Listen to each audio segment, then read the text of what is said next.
Morning बच्चों, आज हम थर्ड क्लास में हिंदी का चैप्टर 6 पढ़ेंगे जिसका नाम है शिष्टाचार। तो देखिए, इस चैप्टर को समझाती हूँ मैं पहले एक बार। शेखर एक होशियार लड़का था, परंतु उसमें एक बुराई थी कि वह कहीं भी शैतानी करने लगता था। यानी वो एक होशियार लड़का था लेकिन वो शैतान बहुत था। एक बार वो अपने चाचा जी के साथ शहर गया तो वहाँ पर उसके चाचा जी को अपने एक मित्र से मिलना था। तो चाचा जी के मित्र के घर पहुंचते ही शेखर शैतानी करने लगा। चाचा जी जैसे ही अपने मित्र के घर पहुंचे तो शेखर वहां जाते ही क्या करने लगा, शैतानियाँ करने लगा। तो सबसे पहले तो वह सोफ़े पर जूते पहनकर ही चढ़ गया।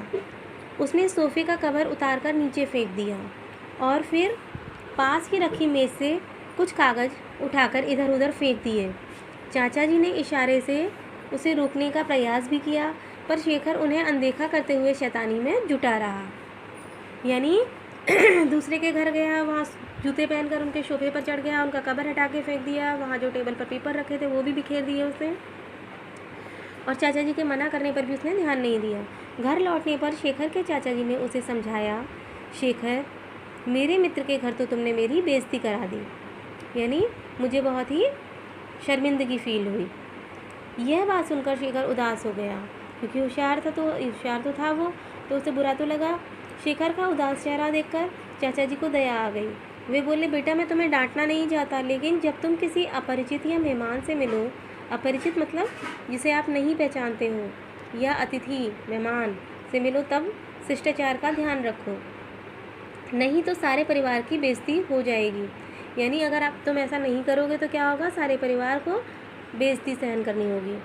तो देखिए, चाचा जी की बातों से शर्मिंदा होकर शेखर ने पूछा, चाचा जी, शिष्टाचार क्या होता है? तो चाचा जी से उसने पूछा कि शिष्टाचार होता क्या है।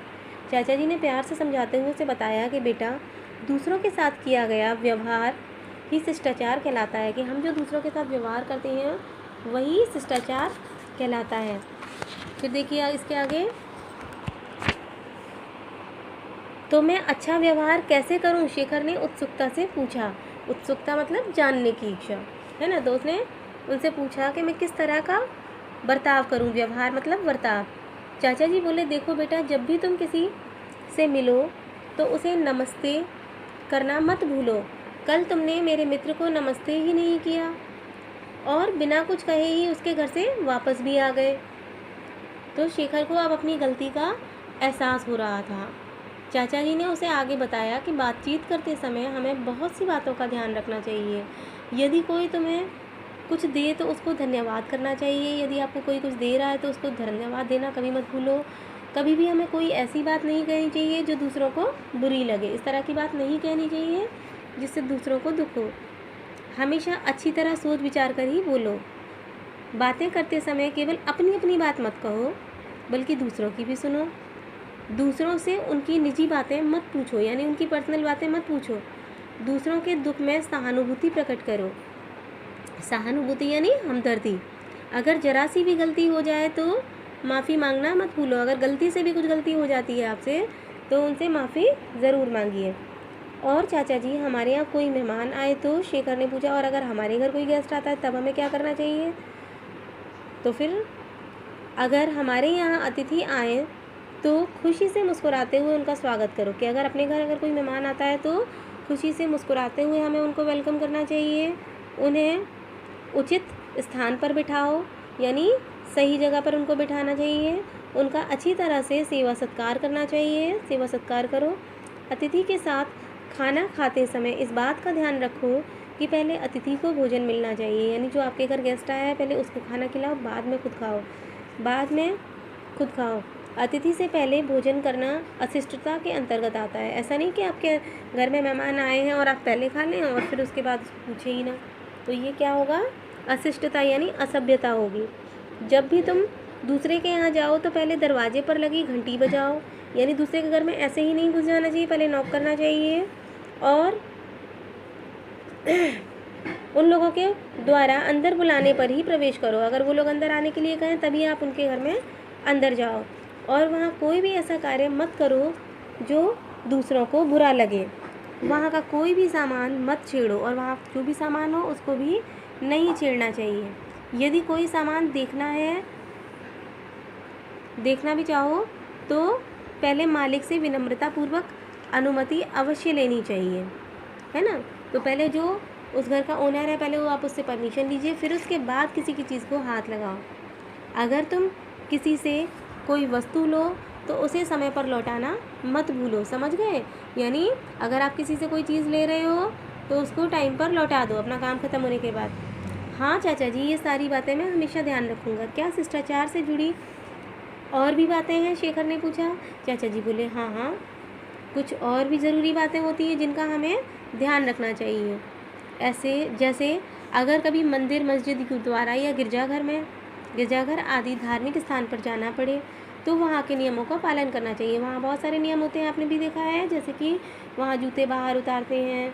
फिर उसके बाद में जैसे जैसे वहाँ पर जो जो चीज़ें छूने के लिए मना हो तो उनको मत छूइए, लाइन बनाकर जाना चाहिए, है ना। तो ये सारी चीज़ें जो वहाँ के नियम हैं आप उनका पालन कीजिए। सभी धार्मिक स्थानों के नियमों को पालन कर हम उन धर्मों के प्रति आदर व्यक्त करते हैं। यानी वहाँ जो नियम बनाए गए हैं हम उनको फॉलो करके उस धर्म के प्रति आदर दर्शाते हैं। हमेशा ध्यान रखो कि किसी की धार्मिक भावना को ठेस ना पहुँचे, यानी किसी की धार्मिक भावना आहत ना हो हमारे व्यवहार से। राष्ट्रीय पर्वों के बारे में तुम जानते ही हो। इन पर्वों को मनाने के अपने नियम होते हैं, यानी इन पर्वों को मनाने के अपने कुछ खास नियम होते हैं जिनका पालन करना अनिवार्य होता है। जब भी राष्ट्रीय गान गाया जाए तो सावधान की मुद्रा में खड़ा होना चाहिए। जो बच्चे शिष्टाचार के नियमों का पालन करते हैं वे शिष्ट कहलाते हैं। यानी जो बच्चे शिष्टाचार के नियमों का पालन करते हैं उनको हम शिष्ट या सभ्य बच्चे कहते हैं। शिष्ट बच्चों से सभी प्यार करते हैं। शिष्ट यानी सभ्य बच्चों से सभी प्यार करते हैं क्योंकि वे सभी को अच्छे लगते हैं। जी चाचा जी, अब मैं इन सभी बातों का ध्यान रखूँगा और एक शिष्ट बच्चा बनकर दिखाऊँगा कि मैं भी एक सभ्य बच्चा बनकर दिखाऊँगा आपको, इन सारे नियमों का पालन करके। शेखर ने बड़े उत्साह से कहा, बड़े जोश के साथ कहा। उसकी ऐसी बातें सुनकर चाचा जी बहुत खुश हुए और उन्होंने उसकी पीठ थपथपाते हुए शाबाशी दी, यानी उसकी पीठ थपथपा के उसको शाबाशी दी। तो आपको ये शब्द अर्थ सारे करने हैं, 1 2 3 4 5 6 7 8 9 10 11, यानी टोटल 11 है। ये 11 के 11 करने हैं। शब्द और अर्थ हेडिंग डालेंगे, बीच में एक लाइन करेंगे। पिंक वाला शब्द के नीचे आएगा, ब्लैक वाला अर्थ के नीचे आएगा। इंग्लिश मीनिंग आपको नहीं करना है। फिर इसके बाद यहाँ पर 4 क्वेश्चन दिए हैं मौखिक में और 4 ही दिए हैं आपके लिखित में। तो ये मैं 8 के 8 प्रश्न आपको सॉल्व करके दे रही हूँ। यहाँ पर आप देख सकते हैं, पहला प्रश्न है आपका, किसी से मिलने पर सबसे पहले क्या करना चाहिए। तो किसी से मिलने पर सबसे पहले नमस्ते करनी चाहिए। दूसरों के दुख में क्या प्रकट करना चाहिए। तो दूसरों के दुख में सहानुभूति प्रकट करनी चाहिए। गलती हो जाने पर हमें क्या करना चाहिए। तो गलती हो जाने पर हमें माफ़ी मांगनी चाहिए। यदि कोई आपको कुछ दे तो उसे क्या कहना चाहिए। यदि कोई हमें कुछ दे तो हमें उसे धन्यवाद कहना चाहिए। फिर इसके बाद 4 और प्रश्न दिए हैं, उनको देखिए। अतिथियों के आने पर हमें क्या करना चाहिए। तो अतिथियों के आने पर हमें उनका खुशी से स्वागत और सेवा सत्कार करना चाहिए। अगला है, दूसरों के घर जाने पर हमें किन किन बातों का ध्यान रखना चाहिए। तो हमें ध्यान रखना चाहिए दूसरों के घर जाने पर हमें पहले दरवाजे पर लगी घंटी बजानी चाहिए और उनके बुलाने पर ही अंदर जाना चाहिए। कोई भी ऐसा कार्य नहीं करना चाहिए जिससे दूसरों को बुरा लगे। अगला है, धार्मिक स्थानों पर क्या करना चाहिए। तो धार्मिक स्थानों पर जाने पर वहाँ के नियमों का पालन करना चाहिए। हमेशा ध्यान रखना चाहिए कि किसी की धार्मिक भावना को ठेस ना पहुँचे। फिर लास्ट वन है आपका, राष्ट्रीय पर्वों पर किन बातों का ध्यान रखना चाहिए। तो राष्ट्रीय पर्वों को मनाने के कुछ नियमों का पालन करना अनिवार्य होता है। जैसे जब राष्ट्रगान गाया जाए तो सावधान की मुद्रा में खड़े होना चाहिए। आई होप कि सबको समझ में आ गया है। Thank you.